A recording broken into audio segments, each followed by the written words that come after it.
Assalamualaikum warahmatullahi wabarakatuh. Perkenalkan, nama saya Mas Darul Lendiyani. Di sini saya akan berbicara mengenai zakat. Namun sebelumnya perlu diketahui bahwasanya saya bukan ahlinya zakat. Saya akan berbicara mengenai zakat sesuai dengan apa yang saya ketahui. Berbicara mengenai zakat, saya yakin setiap umat muslim itu mendengar, mengetahui apa sih zakat itu. Namun tidak semua dari kita itu melaksanakan, benar-benar memahami, benar-benar mengetahui apa saja hikmah dari kita menunaikan zakat. Baik, saya akan memulai dengan pengertian dari zakat. Secara istilah, zakat itu berarti mensucikan, tumbuh atau berkembang. Namun secara bahasa, zakat berarti mengeluarkan atau memberikan sebagian dari harta kita kepada orang yang berhak menerimanya sesuai dengan syariat agama Islam. Banyak dari kita yang menganggap bahwasanya jika kita menunaikan zakat, melaksanakan zakat, memberikan zakat kepada orang yang berhak, kita beranggapan bahwa harta yang kita miliki akan berkurang. Padahal di saat kita menunaikan zakat, memberikan zakat, melaksanakan zakat, harta yang kita miliki akan terus tumbuh ataupun berkembang. Selain itu juga, dengan kita melaksanakan zakat, menunaikan zakat, kita akan terhindar dari hal-hal buruk yang disebabkan oleh harta yang kita miliki.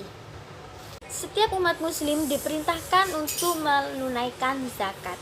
Adapun syarat-syarat orang yang diwajibkan untuk berzakat.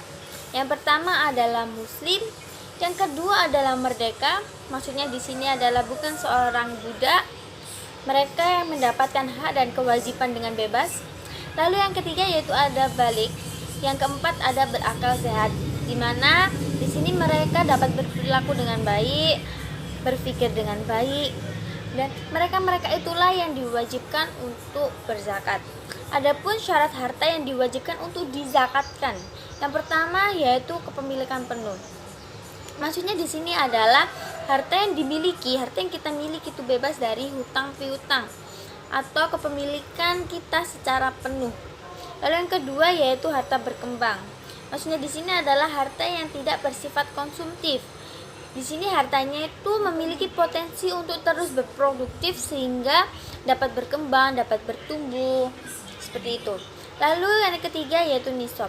Nisab di sini adalah batas minimal jumlah harta yang kita miliki, yaitu sebesar 85 gram emas. Lalu yang keempat yaitu haul. Haul di sini adalah masa kepemilikan harta yang kita miliki, yaitu selama 1 tahun penuh. Nah, jadi orang yang telah memenuhi syarat-syarat tersebut tentunya diperintahkan untuk melakukan zakat, menunaikan zakat, yang mana zakat tersebut akan diberikan kepada orang-orang yang berhak menerimanya sesuai dengan syariat Islam. Siapa saja sih orang yang berhak menerimanya? Yang pertama yaitu fakir. Fakir di sini adalah orang yang sangat tidak dapat memenuhi kebutuhannya, orang yang sangat-sangat kekurangan, di mana di kelas sosial fakir ini di bawah miskin. Lalu yang kedua yaitu miskin. Miskin di sini adalah orang yang masih memiliki penghasilan, yang masih memiliki harta, namun orang tersebut tetap tidak dapat memenuhi kebutuhannya. Lalu yang ketiga yaitu amil. Amil di sini adalah pengelola atau panitia zakat. Lalu yang keempat yaitu mu'alaf. Mu'alaf di sini adalah orang yang lemah imannya karena mereka baru masuk Islam. Selanjutnya yaitu rikob. Rikob adalah seorang budak. Lalu yang keenam yaitu khorim. Khorim adalah orang yang memiliki hutang namun mereka tidak sanggup untuk membayarnya. Lalu yang ketujuh yaitu fisabilillah. Fisabilillah di sini adalah orang yang berjalan di jalan Allah, orang yang membela agama Islam.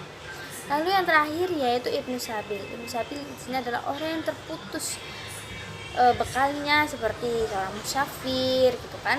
Itu kedelapan itulah orang-orang yang berhak menerima zakat.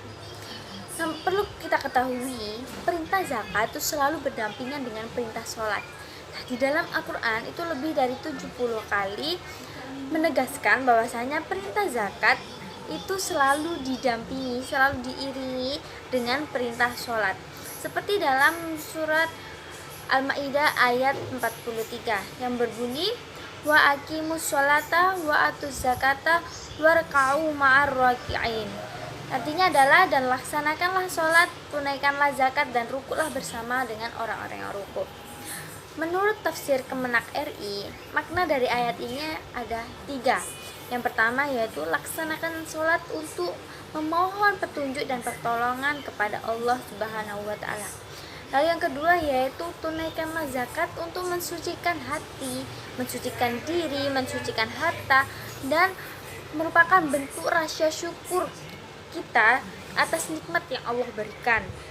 Lalu yang ketiga yaitu rukuklah bersama orang-orang yang ruku. Maksudnya di sini adalah bersama dengan orang-orang yang beriman kepada Allah dan mengikuti ajaran Nabi Muhammad SAW. Dengan hal itu kita sangat wajib diperintahkan untuk menunaikan zakat. Banyak sekali hikmah-hikmah yang akan kita dapatkan jika kita menunaikan zakat. Tapi di sini saya hanya akan menyebutkan 5 hikmah yang akan kita dapatkan saat kita menunaikan zakat. Yang pertama yaitu zakat sebagai bentuk atau cara pemberdayaan dan pembangunan sosial. Lalu yang kedua yaitu zakat sebagai bentuk atau upaya untuk mencegah kejahatan. Lalu yang ketiga yaitu zakat sebagai bentuk rasa syukur dan aktualisasi spiritual kita terhadap kepada Allah Subhanahu wa Ta'ala. Lalu yang keempat yaitu zakat sebagai penghilang rasa kikir yang kita miliki ke atas harta yang kita miliki. Lalu yang terakhir yaitu zakat sebagai cara mensucikan diri. Nah, seperti itulah banyak sekali sebenarnya hikmah-hikmah yang akan kita dapatkan jika kita menunaikan zakat. Nah, mungkin cukup sekian pembicaraan saya mengenai zakat. Dan mohon maaf jika dari pembicaraan saya terdapat kesalahan ataupun kekurangan. Semoga kita selalu dalam lindungan Allah dan selalu ingat untuk menunaikan zakat. Sekian, wassalamualaikum warahmatullahi wabarakatuh.